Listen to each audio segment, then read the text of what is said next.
With good news for today from Baptist Press, I'm Brandon Porter. Pro-life advocates and others are awaiting a Texas judge's ruling on whether an abortion pill approved by the FDA in 2000 should be prescribed to women.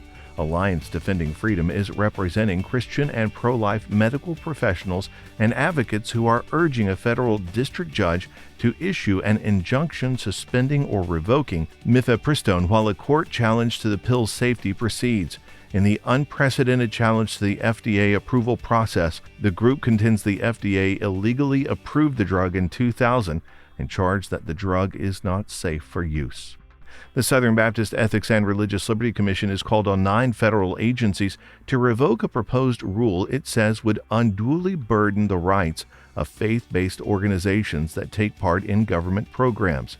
In public comments filed earlier this week, the ERLC objected to the regulation offered by the Department of Education and other agencies. It finalized the proposal that would not only infringe on the convictions of faith-based organizations, but threaten services to millions of Americans, according to the Commission.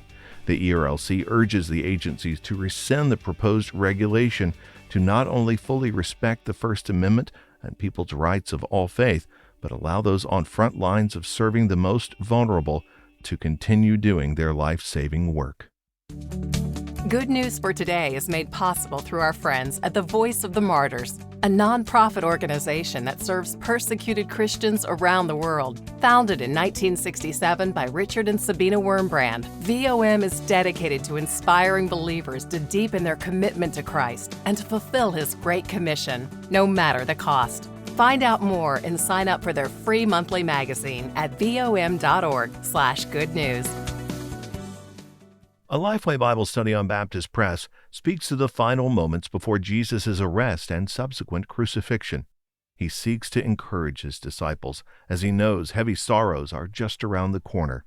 Jesus' earthly ministry was ending, and he would no longer be physically present with the disciples. He wanted them to be as prepared as they could be for what was going to happen.